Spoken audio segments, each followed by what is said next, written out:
हम भी हिंदू हैं, हम भी सनातनी हैं, लेकिन हम किसी दूसरे संत पर या किसी दूसरे पंथ के भी, किसी दूसरी जाति के भी संत पर हम कभी कोई भी बयान नहीं करते। हमारे लिए साईं बाबा ही राम है, हमारे लिए साईं बाबा ही कृष्ण है, हमारे लिए साईं बाबा ही शिव रूप है और हमारे लिए साईं बाबा ही माता का स्वरूप है। साईं बाबा संत हो सकते हैं, फकीर हो सकते हैं, भगवान नहीं हो सकते। तो देखो भाई, ऐसा बोलना भी बहुत लोग इसको कंट्रोवर्सी में ले लेंगे, पर ये बोलना भी बहुत जरूरी हमें लग रहा है। देखो भाई, गीदड़ की खाल पहनकर कोई शेर नहीं बन सकता है। फकीर शब्द तो मुसलमानों में प्रयोग होता है, तो साईं बाबा तो भगवान क्या, वो तो हिंदू भी नहीं है, मुसलमान शब्द से प्रयोग किया जा रहा है, वो तो मुसलमान है। क्योंकि फकीर शब्द तो हमारे यहाँ संतों को संत कहा जाता है, जबकि उनको फकीर कहते हैं। फकीर मुसलमानी शब्द है, फकीर मतलब होता है मुसलमानी शब्द में, उर्दू में फकीर को संत कहते हैं। हम लोग फकीर नहीं कहते, हम लोग साधु कहते हैं, संत कहते हैं, ऋषि और मुनि कहते हैं। मुसलमान लोग फकीर कहते हैं। तो एक्चुअली ये मुसलमान हैं, तो मुसलमान लोग माने जाने भगवान, पर आजकल के हिंदू पीछे पड़े हैं, इसमें हम क्या कह सकते हैं। हम लोग साईं के भगवान होने की बात जो प्रचारित की जाती है उसको गलत ठहराते हैं, इसीलिए इस बारे में आप पूछना चाहते हैं, ऐसा समझ करके आपको थोड़ा सा बता रहे हैं। देखिए, साईं जो हैं एक व्यक्ति हैं और कहा जाता है कि वो कोई फकीर थे और महाराष्ट्र के शिरडी नाम के स्थान में रहे, वहीं पर कुछ उनके भक्त हुए। कि औकात में रहोगे तो बरकत में रहोगे, औकात में रहोगे तो बरकत में रहोगे, नहीं तो किसी सर्कस में रहोगे। औकात में रहोगे तो बरकत में रहोगे, वरना किसी सर्कस में रहोगे। आपको कोई अधिकार नहीं है कि हमारे इष्ट भगवान पर आप कोई भी किसी भी प्रकार का लांछन लगाए। ओम साईराम भक्तों, कि आजकल देखा जाए तो सुर्खियों में आने के लिए कुछ लोग पता नहीं कैसे कैसे फंडे अपनाते हैं, और उसमें से एक बंदा जो कि मेहंदीपुर बालाजी मंदिर का एक कथावाचक है, जिसका नाम धीरेंद्र है, धीरेंद्र शास्त्री, आजकल वो सुर्खियों में है, क्योंकि अपनी दुकान चलाने के लिए उन्होंने एक दरबार लगाया है और उस दरबार में जादू दिखाकर भोले भाले भक्तों को गुमराह करने की चेष्टा कर रहा है।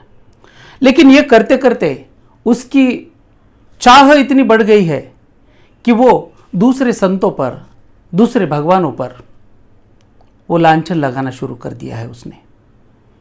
तो भक्तों, मैं बात कर रहा हूँ उसी धीरेंद्र शास्त्री की, जिन्होंने हमारे आराध्य, हम सबके भगवान, हमारे सबके गुरु, हमारे सबसे प्यारे संत श्री साईनाथ महाराज जी पर कीचड़ उछाला है, गलत बयान किया है, और इसका हम समस्त विश्व के साई भक्त इस बात का निषेध करते हैं।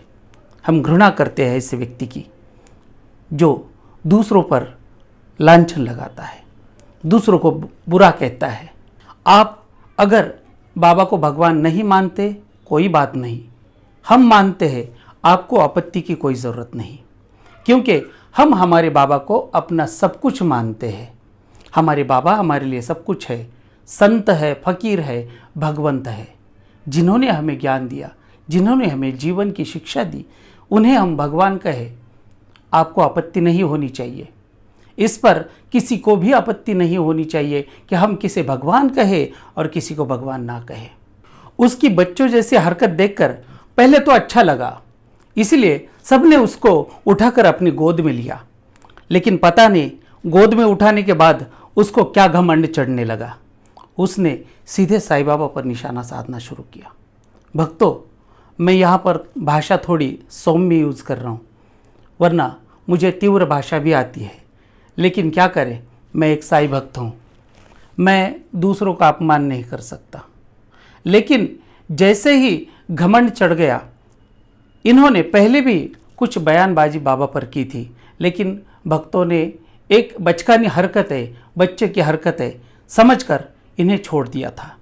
लेकिन इस बार फिर से उन्होंने अपने गद्दी में बैठकर ऐसी कुछ गलत बयानबाजी हमारे भगवान साईं बाबा पर की है। आप अपनी निजी दुकान चलाने के लिए किसी संत पर ऐसा लांछन नहीं लगा सकते, आपको कोई अधिकार नहीं है। और अगर आपको कुछ बयानबाजी करनी है तो आपको उस संत का इतिहास मालूम होना चाहिए। आपने कहा था कि हम इतिहास जानते हैं, पहले खुद का इतिहास जान लो, बाद में किसी ईश्वर का इतिहास जानने की चेष्टा करो। यह आपकी चेष्टा अच्छी नहीं है, निंदनीय है। समस्त विश्व के साईं भक्त आज आप पर हंस रहे हैं, आपकी निंदा कर रहे हैं, आप पर नाराज है, क्योंकि आपने बयान ही ऐसा दिया है। समस्त साईं भक्त आपका निषेध करते हैं, हम भी निषेध करते हैं। आपको पता है साईं बाबा क्या है? बाबा ने क्या कार्य किया है आपको पता है? आपको कुछ भी पता नहीं है। आपकी उम्र ही क्या है? 25-26 साल की उम्र है। बाबा की समाधि को आज 100 से ज़्यादा साल हो चुके हैं। आप उनके समाधि के 1/4 भी अपने आयु में नहीं हो, और आप ऐसी बयानबाजी कर रहे हैं। गैर जिम्मेदाराना कहते हैं इसे, आप गैर जिम्मेदाराना बातचीत कर रहे हो। आपको हम समझाने की कोशिश कर रहे हैं। पहले बयान पर किसी ने कुछ नहीं कहा, इसका मतलब अब सारे साईं भक्त चुप रहेंगे, ऐसा कतई ना समझे। आपको कहा जा रहा है, सभी साईं भक्त आपको पहले कह चुके हैं कि किसी भी संत पर आप तहमत या गलत शब्द का इस्तेमाल नहीं कर सकते। हमें मालूम है कि आपने वहाँ पर आपके दरबार में एक छोटा सा दरबार अपना खुद का लगाया हुआ है। वहाँ बैठकर आप पर्चियाँ लिखते हो और वहाँ से मोह माया इकट्ठा करते हो। लेकिन हमारे साईं बाबा ने कभी मोह माया की ही नहीं। और आज बाबा के दरबार में आने वाले भक्तों का तांता देखकर ऐसे कई लोग हैं जो ढोंगी बाबा है आप जैसे कि आप हो गए, अनिरुद्धाचार्य जी हो गए। इन लोगों ने बाबा पर गलत इल्ज़ाम लगाने का एक सत्र शुरू किया है। इनसे हमारी दरख्वास्त है कि कृपा करके हमारे साईं भगवान पर लांछन न लगाए। धर्म में दरारें पड़ सकती है, कृपा करके अपने बयान को पीछे ले। आज भी वक्त है कि आप स्वयं साईं बाबा से माफ़ी मांगे, साईं भक्तों से माफ़ी मांगे। वो बड़ा दयालु है, वो आपको माफ़ भी करे। कि आज शिरडी धाम विश्व का सबसे बड़ा सनातन धर्म का तीर्थ स्थान बन रहा है या बन गया है। विश्व के समस्त साईं भक्त, विश्व के समस्त लोग आज शिरडी में आते हैं। ऐसा कौन सा देश नहीं है कि जहाँ पर बाबा का नाम नहीं है, साईं बाबा की प्रतिमा नहीं है, साईं बाबा का मंदिर नहीं है। आप मुझे विश्व का नक्शा दिखाओ और किसी भी जगह पर आप उंगली रख कर दिखाओ, वहाँ पर बाबा है, मेरे साईनाथ भगवान है। और यह देखकर ये जो 4-5 ढोंगी लोग हैं, इनको लग रहा है कि अपनी अपनी दुकानें बंद होने का समय आ चुका है। हमारे लिए हमारे बाबा ही चारों धाम है। इसलिए हम साईं भक्तों को तो कम से कम गुमराह करने की कोशिश मत करो। आपके कुछ चेले चपाटे मिलकर वक्त रहते बाबा से माफ़ी मांग लो, वरना कहीं ऐसा ना हो कि आप और आपके चेले चपाटे कहीं शिरडी की गलियों में हमें नज़र ना आए। ध्यान रखें धीरेन्द्र जी, क्योंकि ये बाबा का डंडा है, जिस दिन पड़ेगा पता नहीं क्या हो जाएगा।